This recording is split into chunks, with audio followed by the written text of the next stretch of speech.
એ માં છે. એ તારું નુકસાન જોઈ નહીં શકે. એ બાપ છે. એ તારું ખોટું જોઈ નહીં શકે. ક્યારેક ક્યારેક ફોન ચેક થાય ને બેટા, તો એને એમ નહીં સમજવાનું કે બાપ જાસૂસ છે. એને એમ સમજવાનું કે તારી ચિંતા કરે છે. એ તારું નુકસાન જોઈએ કે એમ નથી. એ તારું ખોટું થાય એમ જોઈએ કે એમ નથી. એ તારો અન્યાય થાય એમ જોઈએ કે એમ નથી. બાપ છે ને બેટા, માં છે ને બેટા, એ શંકા નથી કરતી, ચિંતા કરે છે. યાર, સાંભળવાની રીત બદલો. એ ચિંતા કરે છે. ક્યારેક ક્યારેક ભાઈ હિસાબ માંગે ને, ક્યારેક ક્યારેક પ્રદીપભાઈ હિસાબ માંગે ને ભાઈ, તો એને એમ જ સમજવાનું કે ચિંતા કરે છે. બાપ કઈ પૂછે તો ચિંતા કરે છે.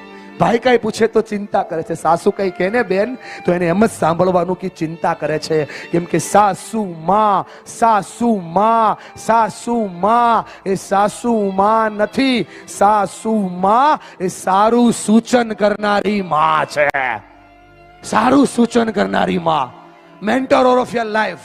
25 વર્ષ જેને પ્રેમ કર્યો હોય છોકરો, એ તમને અડધો આપી દીધો બેન, અડધો કોઈ આપે? માં સિવાય કોઈ ના આપે. સાંભળવાની રીત બદલો. એ સાસુ માં છે, ચિંતા કરે છે. ઓડી લઈને નીકળો ને ભાઈ, ઓડી લઈને ઉભા રહ્યો તો દાદા ભલે ઉભા, એને કાંઈ પ્રોબ્લેમ નથી ત્યાં. હા, ઓડી લઈને નીકળો ને તો ઘરેથી ફોન આવે, ધીમે ચલાવજો, ધીમે.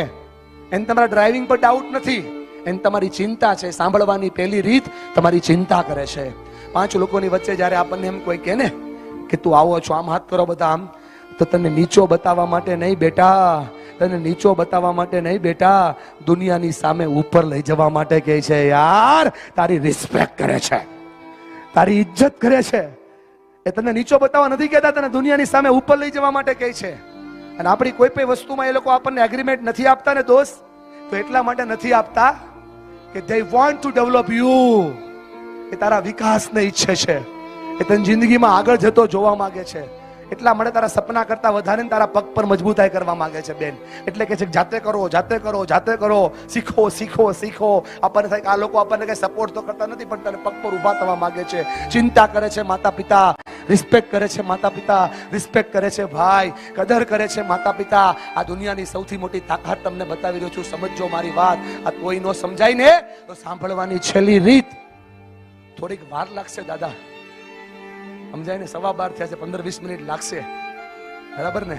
હાવ નવરો હતો એટલે નથી આવ્યો, બરાબર? હું જે કરું છું ને એ કરવા માટે હિંમત જોઈએ, અને મને તમારા સપોર્ટની જરૂર છે. હું એવું કાંઈ નથી બોલતો જેમાં કંટાળો આવે. હું એવું કાંઈ નથી બોલતો જેમાં કોઈને દુઃખ થાય. હું જે બોલું છું ને લોકોના આતડા હલી જાય. એના પર થોડી તકલીફ થશે, પણ થોડુંક બેહવું પડશે, થોડું ટકવું પડશે. તમને તમારા દીકરાઓ પાછા આપીશ. પ્રશ્ન એ છે કે મનની વાર્તાઓ વધી ગઈ છે સાહેબ. સાંભળવાની ચોથી રીત, એને એવી રીતે સાંભળવાના એ બહુ પ્રેમ કરે છે, બહુ પ્રેમ કરે છે યાર. આપણે એને ઘણી વાર કહી દઈએ, પપ્પા તમને ન સમજાય, પપ્પા તમને ન સમજાય. આપણે 5 મહિનાના હતા, રોતા હતા ને બેટા, આપણને તાવ આવતો હતો ને, એ આપણું માથું ખંભામાં નાખી નાખી રાત જાગતો હતો. તું 2 મહિનાનો હતો ને તું રોતો હતો ને, તું ભૂખનું રો છો કે દુઃખનું, એ માં સમજતી હતી. એને બધું સમજાય છે. એનાથી વધારે પ્રેમ આ દુનિયામાં આપણને કોઈ ના કરી શકે. આપણે આ દુનિયામાં આવવાના હતા, એને ખાલી ખબર પડી કે આપણે આ દુનિયામાં આવવાના છીએ. એને પોતાના શોખ બંધ કરી દીધા, પોતાને ભાવતી ગમતી વસ્તુઓ બંધ કરી દીધી, છાતી ફાડી અને લોહીનું દૂધ બનાવીને આપણને પાયું. અને આપણે એને કહીએ તમને ન સમજાય. બહુ પ્રેમ કરે સાસુ. મારી છોકરીની, મારી વહુની ઇજ્જત વધવી જોઈએ. બહુ પ્રેમ કરે છે ભાઈ, મારો ભાઈ મોટો થવો જોઈએ. બહુ પ્રેમ કરે છે દાદા, મારા પોત્રો આગળ વધવા જોઈએ. સાંભળવાની રીત બદલવી પડે. બોલો યસ ઓર નો, બોલો હા કે ના. આ થાય તો પરિવાર ટકી જાય. આ બેઠા છે એને સમજાવું છું, જેના માવતર ઘરે બેઠા છે એને સમજો, થોડો ફેરફાર કરવો પડશે દાદા. સાંભળવાની રીત ચેન્જ કરવી પડશે.